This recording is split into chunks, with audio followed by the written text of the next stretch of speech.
شروع اللہ کا نام لے کر جو بڑا مہربان نہایت رحم والا ہے۔ احمق لوگ کہتے ہیں کہ مسلمان جس قبلے پر پہلے سے چلے آتے تھے اب اس سے کیوں منہ پھیر بیٹھے؟ تم کہہ دو کہ مشرق اور مغرب سب اللہ ہی کا ہے، وہ جس کو چاہتا ہے سیدھے راستے پر چلاتا ہے۔ اور اسی طرح ہم نے تم کو امت معتدل بنایا ہے تاکہ تم لوگوں پر گواہ بنو اور پیغمبر آخر الزماں تم پر گواہ بنے۔ اور جس قبلے پر تم پہلے تھے اس کو ہم نے اس لیے مقرر کیا تھا کہ معلوم کرے کہ کون ہمارے پیغمبر کا تابع رہتا ہے اور کون الٹے پاؤں پھر جاتا ہے۔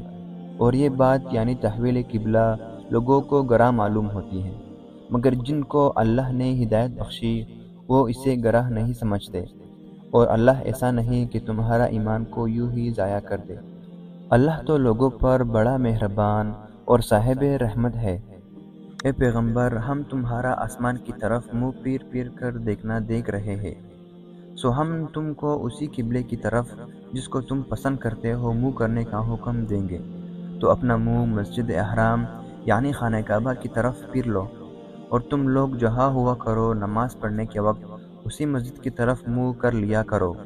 اور جن لوگوں کو کتاب دی گئی ہے وہ خوب جانتے ہیں کہ نیا قبلہ ان کی پروردگار کی طرف سے حق ہے، اور جو کام یہ لوگ کرتے ہیں اللہ ان سے بے خبر نہیں۔ اور اگر تم اہل کتاب کے پاس تمام نشانیاں بھی لے کر آؤ تو بھی یہ تمہارے قبلے کی پیروی نہ کریں گے، اور تم بھی ان کی قبلے کی پیروی کرنے والے نہیں ہو، اور ان میں سے بعض کے قبلے کے پیرو نہیں۔ اور اگر تم باوجود اس کے کہ تمہارے پاس دانش یعنی وہی اللہ آ چکی ہے ان کی خواہشوں کے پیچھے چلو گے تو ظالموں میں داخل ہو جاؤ گے۔ جن لوگوں کو ہم نے کتاب دی ہے وہ ان پیغمبر آخر الزماں کو اس طرح پہچانا کرتے ہیں جس طرح اپنے بیٹوں کو پہچانا کرتے ہیں، مگر ایک فریق ان میں سے سچی بات کو جان بوجھ کر چھپا رہا ہے۔ اے پیغمبر، یہ نیا قبلہ تمہارے پروردگار کی طرف سے حق ہے، تو تم ہرگز شک کرنے والوں میں نہ ہونا۔ اور ہر ایک فرقے کے لیے ایک سماعت مقرر ہے جدھر وہ عبادت کے وقت منہ کیا کرتے ہیں، تو تم نیکیوں میں سبقت حاصل کرو۔ تم جہاں ہوں گے اللہ تم سب کو جمع کرے گا، بے شک اللہ ہر چیز پر قادر ہے۔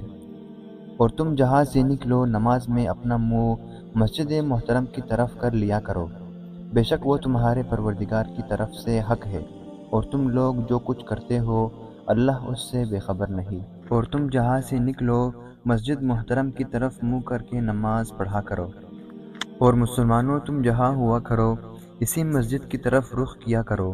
یہ تاکید اس لیے کی گئی ہے کہ لوگ تم کو کسی طرح کا الزام نہ دے سکے، مگر ان میں سے جو ظالم ہے وہ الزام دے تو دے، سو ان سے مت ڈرنا اور مجھ ہی سے ڈرتے رہنا۔ اور یہ بھی مقصود ہے کہ میں تم کو اپنی تمام نعمتیں بخشوں، اور یہ بھی کہ تم راہ راست پر چلو، جس طرح ہم نے تم ہی میں سے ایک رسول بھیجے ہے جو تم کو ہماری آیتیں پڑھ کر سناتے ہیں اور تمہیں پاک بناتے ہیں، اور کتاب یعنی قرآن اور دانائی سکھاتے ہیں، اور ایسی باتیں بتاتے ہیں جو تم پہلے نہیں جانتے تھے۔ سو تم مجھے یاد کیا کرو اور میں تمہیں یاد کیا کروں گا، اور میرا احسان مانتے رہنا اور میری ناشکری نہ کرنا۔ اے ایمان والو، صبر اور نماز سے مدد لیا کرو، بے شک اللہ صبر کرنے والوں کے ساتھ ہے۔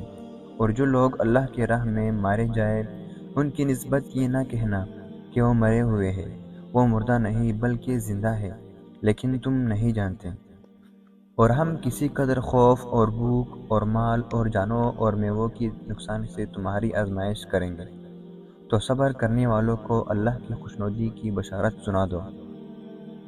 ان لوگوں پر جب کوئی مصیبت واقع ہوتی ہے تو کہتے ہیں کہ ہم اللہ ہی کا مال ہے اور اسی کی طرف لوٹ کر جانے والے ہیں۔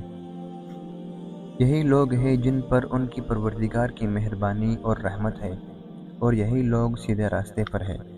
بے شک صفا اور مروہ اللہ کی نشانیوں میں سے ہے، تو جو شخص خانہ کعبہ کا حج یا عمرہ کرے اس پر کچھ گناہ نہیں کہ دونوں کا طواف کرے، بلکہ طواف ایک قسم کا نیک کام ہے، اور جو کوئی نیک کام کرے تو اللہ قدر شناس اور دانا ہے۔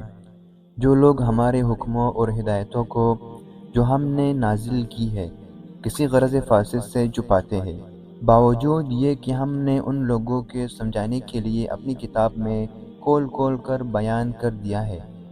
ایسوں پر اللہ اور تمام لعنت کرنے والے لعنت کرتے ہیں۔ ہاں، جو توبہ کرتے ہیں اور اپنی حالت درست کر لیتے ہیں اور احکام الہی کو صاف صاف بیان کر دیتے ہیں تو میں ان کا قصور معاف کر دیتا ہوں، اور میں بڑا معاف کرنے والا اور رحم والا ہوں۔ جو لوگ کافر ہوئے اور کافر ہی مرے، ایسوں پر اللہ کی اور فرشتوں کی اور لوگوں کی سب کی لعنت، وہ ہمیشہ اسی لعنت میں گرفتار رہیں گے۔ ان سے نہ تو عذاب ہی ہلکا کیا جائے گا اور نہ انہیں کچھ مہلت ملے گی۔ اور لوگوں، تمہارا معبود خدائے واحد ہی ہے، اس بڑے مہربان اور رحم والے کے سوا کوئی عبادت کے لائق نہیں۔ بے شک آسمانوں اور زمین کے پیدا کرنے میں اور رات اور دن کے ایک دوسرے کے پیچھے آنے جانے میں اور کشتیوں اور جہازوں میں جو دریا میں لوگوں کے فائدے کی چیزیں لے کر روا ہے، اور میں جس کو اللہ آسمان سے برساتا اور اس سے زمین کو مرنے کے بعد زندہ یعنی خشک ہوئے سرسبز کر دیتا ہے، اور زمین پر ہر قسم کے جانور پھیلانے میں اور ہواؤں کو چلانے میں اور بادلوں میں جو آسمان اور زمین کے درمیان گرے رہتے ہیں، عقل مندوں کے لیے اللہ کی قدرت کی نشانیاں ہیں۔ اور بعض لوگ ایسے ہیں جو غیر اللہ کو اللہ کا شریک بناتے ہیں اور ان سے اللہ کی سی محبت کرتے ہیں، لیکن جو ایمان والے ہیں وہ تو اللہ ہی کے سب سے زیادہ دوستدار ہے۔ اور ایک کاش ظالم لوگ جو بات عذاب کے وقت دیکھیں گے اب دیکھ لیتے کہ سب طرح کی طاقت اللہ ہی کو ہے، اور یہ کہ اللہ سخت عذاب کرنے والا ہے۔ اس دن کفر کے پیشوا اپنے پیروں سے بیزاری ظاہر کریں گے اور دونوں عذاب الہی دیکھ لیں گے، اور ان کے آپس کے تعلقات منقطع ہو جائیں گے۔ یہ حال دیکھ کر پیروی کرنے والے حسرت سے کہیں گے کہ اے کاش ہمیں پھر دنیا میں جانا نصیب ہو، کہ جس طرح یہ ہم سے بیزار ہو رہے ہیں اسی طرح ہم بھی ان سے بیزار ہو۔ اس طرح اللہ ان کے اعمال انہیں حسرت بنا کر دکھائے گا، اور وہ دوزخ سے نکل نہیں سکیں گے۔ لوگوں، جو چیزیں زمین میں حلال طیب ہے وہ کھاؤ، اور شیطان کے قدموں پر نہ چلو، وہ تمہارا کھلا دشمن ہے، اور تم کو برائی اور بے حیائی کے کام کرنے کو کہتا ہے، اور یہ بھی کہ اللہ کی نسبت ایسی بات کہو جن کا تمہیں کچھ بھی علم نہیں۔ اور جب ان لوگوں سے کہا جاتا ہے کہ جو کتاب اللہ نے نازل فرمائی ہے اس کی پیروی کرو، تو کہتے ہیں نہیں، بلکہ ہم تو اس چیز کے پیروی کریں گے جس پر ہم نے اپنے باپ دادا کو پایا ہے، بھلا اگرچہ ان کے باپ دادا نہ کچھ سمجھتے ہو اور نہ سیدھے راستے پر ہو، تب بھی یہ انہی کی تقلید کیے جائیں گے۔ جو لوگ کافر ہیں ان کی مثال اس شخص کی سی ہے جو کسی ایسی چیز کو آواز دے جو پکار اور آواز کے سوا کچھ سن نہ سکے۔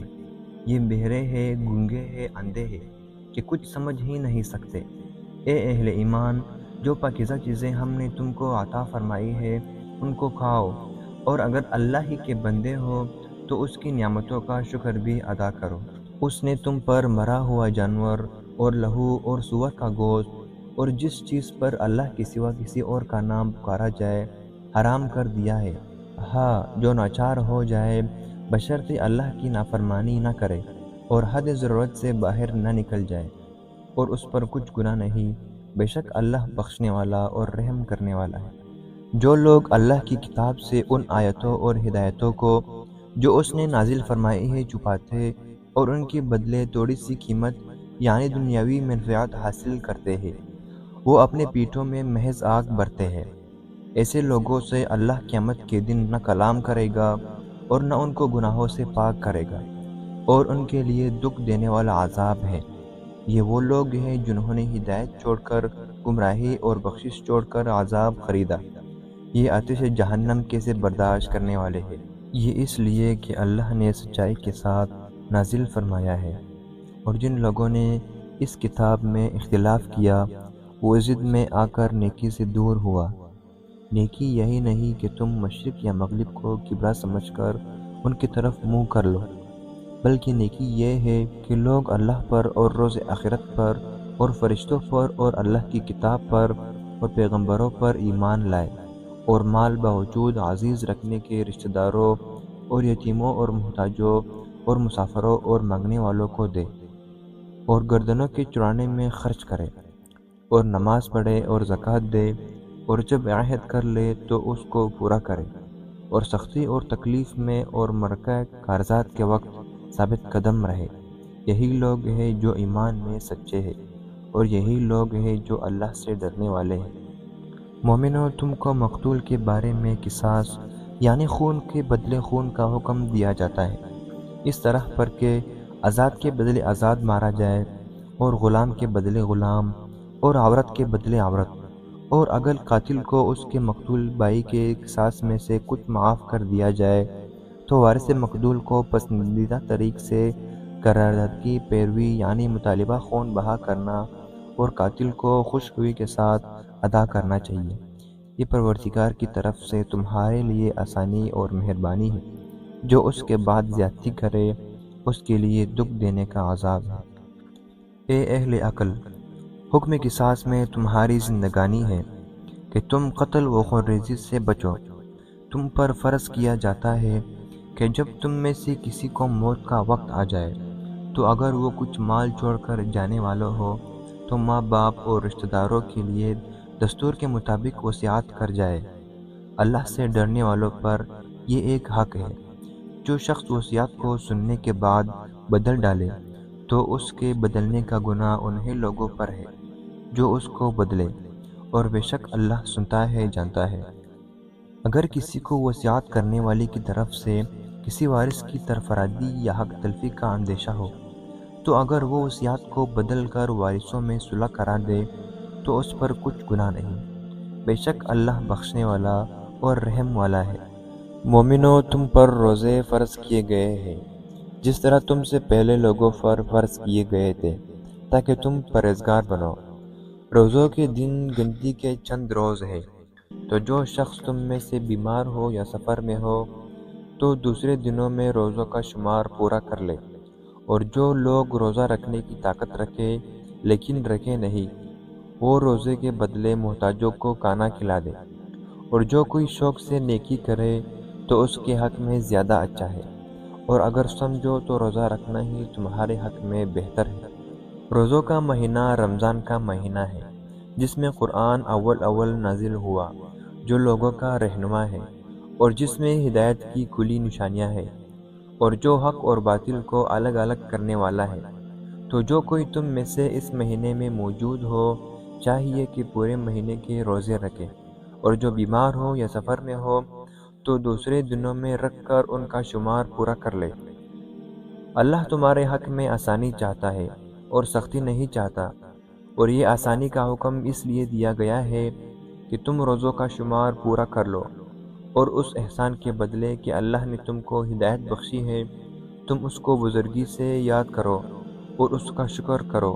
اور اے پیغمبر، جب تم میں سے میرے بندے میرے بارے میں دریافت کریں تو کہہ دو کہ میں تو تمہارے پاس ہوں۔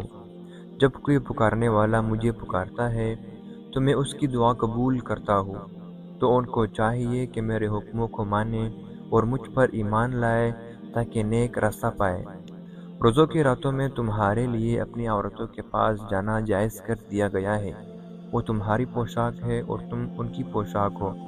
اللہ کو معلوم ہے کہ تم ان کے پاس جانے سے اپنے حق میں خیانت کرتے تھے، سو اس نے تم پر مہربانی کی اور تمہاری حرکات سے درگزر فرمایا۔ اب تم کو اختیار ہے کہ ان سے مباشرت کرو، اور اللہ نے جو چیز تمہارے لیے لکھ رکھی ہے یعنی اولاد، اس کو اللہ سے طلب کرو، اور کھاؤ پیو یہاں تک کہ صبح کی سفید دھاری رات کی سیاہ دھاری سے الگ نظر آنے لگی، پھر روزہ رکھ کر رات تک پورا کرو۔ اور جب تم مسجدوں میں اعتکاف بیٹھے ہو تو ان سے مباشرت نہ کرو، یہ اللہ کی حدیں ہیں، ان کے پاس نہ جانا۔ اسی طرح اللہ اپنی آیتیں لوگوں کے سمجھانے کے لیے کھول کھول کر بیان فرماتا ہے تاکہ وہ پرہیزگار بنے۔ اور ایک دوسرے کا مال ناحق نہ کھاؤ، اور نہ اس کو رشوت حاکموں کے پاس پہنچاؤ تاکہ لوگوں کے مال کا کچھ حصہ ناجائز طور پر کھا جاؤ، اور اسے تم جانتے بھی ہو۔ اے پیغمبر، لوگ تم سے نئے چاند کے بارے میں دریافت کرتے ہیں کہ گھٹتا بڑھتا کیوں ہے؟ کہہ دو کہ وہ لوگوں کے کاموں کے میعادیں اور حج کے وقت معلوم ہونے کا ذریعہ ہے، اور نیکی اس بات میں نہیں کہ احرام کی حالت میں گھروں میں ان کی پچھواڑے کی طرف سے آؤ، بلکہ نیکوکار وہ ہے جو پرہیزگار ہو اور گھروں میں ان کے دروازوں سے آیا کرو، اور اللہ سے ڈرتے رہو تاکہ تم نجات پاؤ۔ اور جو لوگ تم سے لڑتے ہیں تم بھی اللہ کی راہ میں ان سے لڑو، مگر زیادتی نہ کرنا، کہ اللہ زیادتی کرنے والوں کو دوست نہیں رکھتا۔ اور ان کو جہاں سے پاؤ قتل کر دو، اور جہاں سے انہوں نے تم کو نکالا ہے یعنی مکے سے، وہاں سے تم بھی ان کو نکال دو۔ اور دین سے گمراہ کرنے کا فساد قتل و خون ریزی سے کہیں بڑھ کر ہے۔ اور جب تک وہ تم سے مسجد احرام یعنی خانہ کعبہ کے پاس نہ لڑے تم بھی وہاں ان سے نہ لڑنا۔ ہاں، اگر وہ تم سے لڑے تو تم ان کو قتل کر ڈالو، کافروں کی یہی سزا ہے۔ اور اگر وہ باز آئے تو اللہ بخشنے والا اور رحم والا ہے۔ اور ان سے اس وقت تک لڑتے رہنا کہ فساد نابود ہو جائے اور ملک میں اللہ ہی کا دین ہو جائے۔ اور اگر وہ فساد سے باز آئے تو ظالموں کی سوا کسی پر زیادتی نہیں کرنی چاہیے۔ ادب کا مہینہ ادب کے مہینے کے مقابل ہے، اور ادب کی چیزیں ایک دوسرے کا بدلہ ہے۔